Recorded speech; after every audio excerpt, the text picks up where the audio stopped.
अच्छा, ये बताने की ज़रूरत है कि जो काउंसलर्स होते हैं या इस किस्म के लोग हैं उनके साथ कनेक्ट होना, इसका ये मतलब नहीं कि आपको पागल हो गए तो पागल किसी के साथ करना है, क्योंकि जिस तरह से यहाँ पे कोई मैदा ख़राब हो जाता है या आपके एसिड ख़राब हो जाती है, दांत ख़राब हो जाता है, आपका कोई जिगर ख़राब हो जाता है, घुटना ख़राब हो जाता है, तो आप इसी तरह से अगर कोई मेंटल इलनेस थोड़ी सी फील कर रहे हैं तो आप किसी साइकेट्रिस्ट के साथ या किसी ऐसे बंदे के पास जाना यहाँ पे इतना मायूब समझा जाता है कि वो उसमें गला की नहीं टूटती, वो बातें वहीं पे ख़त्म हो जाती हैं और घबरा जाते हैं और भटकते रहते हैं, कंफ्यूज रहते हैं। हमारा कल्चर अनफॉर्चुनेटली कंजर्वेटिज्म में इतना आगे चला गया कि ना हमें सप्रेशन सिखाई जाती है, सप्रेशन ऑफ इमोशंस,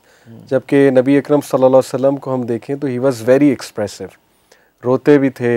आपने देखा नहीं अपनी वाइफ के किस तरह से गोद में आके अल्लाह अकबर सर रख दिया और किस तरह से एक्सप्रेस किया उन्होंने, कवर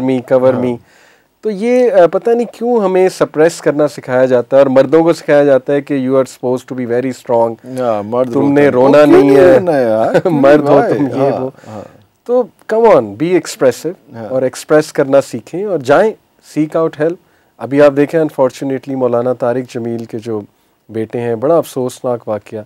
कई लोग इस पर बात कर रहे हैं कि देखें if religion is suppose to give सुकून, तो एक रिलीजियस स्कॉलर का बेटा कैसे इस तरफ जा सकता है? भाई बिल्कुल ऐसे जैसे एक रिलीजियस स्कॉलर के बेटे को कैंसर हो सकता है, तो वाई नॉट अ मेंटल इल हो सकती है, अल्लाह की आजमाइश है। दूसरा ये कि देखें ना, ज़रूरी नहीं है, गारंटी नहीं है अल्लाह की तरफ से कि एक रिलीजियस स्कॉलर का बेटा है तो वो भी एग्जैक्ट उसी पे अमल करेगा जो रिलीजियस स्कॉलर अमल कर रहा है। आजमाइश होती है, अल्लाह नोज़ बेस्ट कि उस बच्चे का क्या मसला था, हमारी दुआएं उसके साथ, अल्लाह मगफरत फरमाए उसकी। बट रिलीजियस बंदा भी इरफान में डिप्रेस हो सकता है, किसी मेंटल इलनेस का शिकार हो सकता है। तो जाएं, ज़रूर हेल्प सीक आउट करें। पेरेंट्स को भी इस बात को समझना चाहिए। But at the end of the day most powerful solution which I can recommend is अला बिज़िक्रिल्लाह तत्मइन्नुल कुलूब। ज़िक्र में बहुत सुकून है और स्पोर्ट्स सिस्टम में लोगों के पास बैठे, इंशाल्लाह पॉजिटिव लोगों के पास ज़रूर जाएं, इसको टैबू ना बनाएं। तो ये हम उस सिचुएशन में तो नहीं जाते क्योंकि वो एक बड़े कंट्रोवर्शियल सी बात होती है। वो जितने प्यारे, जितने वो डिसेंट आदमी हैं, तारिक जमील साहब, मेरा भी काफ़ी उनसे ताल्लुक़ रहा, वो जो उस फेज़ से गुजर रहे हैं, सोशल मीडिया इस वक्त जो कुछ उनके साथ कर रहा है वो एक अलग सिचुएशन है, वो एक वो भी आजमाइश है, एक इम्तहान है। जी हाँ। बट उससे कतई नज़र डिप्रेशन खुदकुशी तक लेके जाता है, इरफान भी इस लेवल पे आ जाता है। आप बहुत से लोगों से आपको कोई मुसलसल कनेक्शन है, मुसलसल यूथ के साथ कनेक्शन, जितनी डिप्रेस्ड यूथ है वो कोई और शायद इस वक्त नहीं है, तो इसलिए मैं बार बार आपको उधर घुमा के वहीं पे लेके आ रहा हूं। ऑब्वियसली इरफान भी देखें, एक बंदा जब आपके साथ हुआ कि किसी ने कहा कि यार नहीं बस मैं नहीं, it's enough, I have done, that's it. Obviously Irfan भी अपनी जान लेना ये कोई नॉर्मल बंदा तो नहीं कर सकता, जितना मर्जी वो आजमाइश का शिकार हो, जो मर्जी हो, और जिनमें मरने का हौसला हो उनको तो जी लेना चाहिए। एग्जैक्टली। तो इसलिए ये तो करता ही वो इरफान भी जो बेचारा जिसके बस से चीज़ निकल चुकी होती। इसीलिए ना हमारे स्कॉलर्स का फतवा है इसके ऊपर। दैट डजंट मीन, अल्लाह माफ़ करे, कि हम सुसाइड को प्रमोट करें। Never, suicide is never the solution. But obviously there is a फतवा कि एक बंदा अगर ऐसा करता है और उसको मेंटल इलनेस है तो इट इज़ क्लियर कि उसने जान के नहीं किया है। अब वो बीमारी ऐसी थी उसको कि बस उससे हो गया, तो देयर इज़ अ होप कि इंशाल्लाह अल्लाह ताला उसको फॉरगिव करें। बट दैट डजंट मीन कि आप इस पे चले जाएं।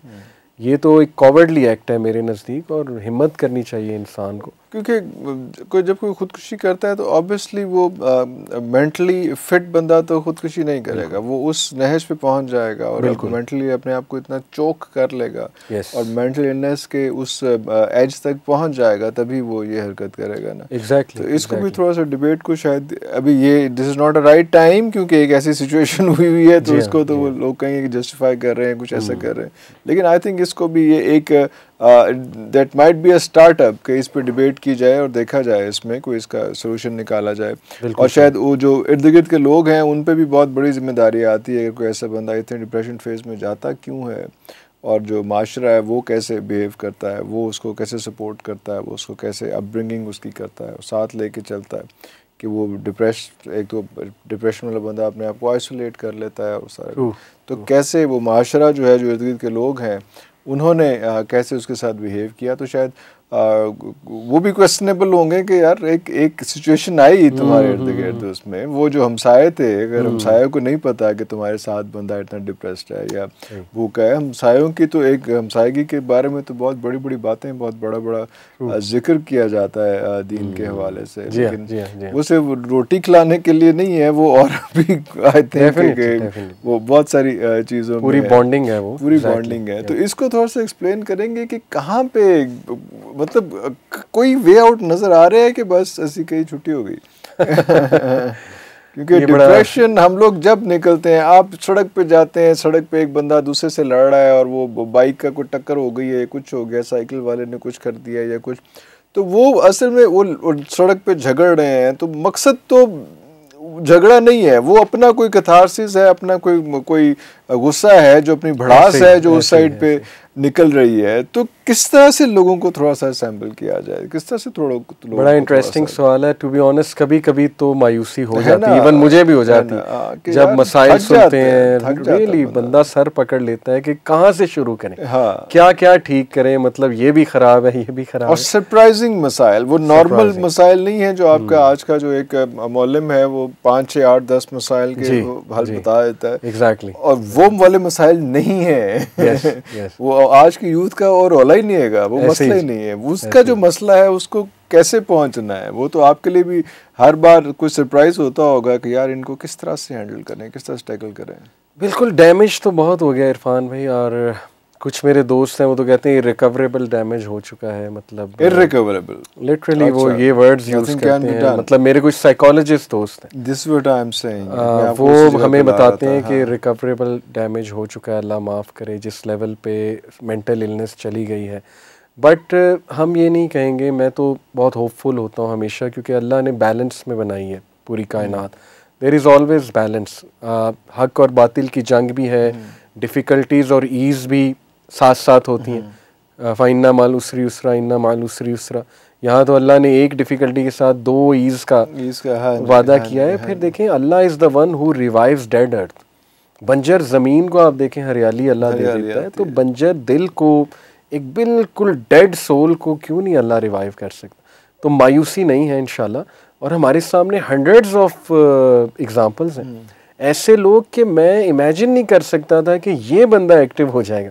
ये बंदा मतलब ठीक हो जाएगा और एक बड़ा अच्छा काम करने लगेगा और रिस्पॉन्सिबल हो जाएगा। मेरे सामने हंड्रेड्स ऑफ एग्जांपल्स, पता नहीं कहाँ से किसकी दुआ है, माँ की दुआ है, बाप की दुआ है, कहाँ से ये हो गया, अल्लाह ने कैसे रिवाइव कर दिया। हमारी आधी टीम इरफान भाई, आप उनकी स्टोरीज सुन लें, आप हैरान हो जाएंगे कि ये बंदा कैसे ये काम करे, नशे में डूबा हुआ, लिटरली गुनाहों में डूबा हुआ, कैसे ये बंदा दीन का काम कर रहा है। तो बस ये होप रखें इरफान भाई इंशाल्लाह।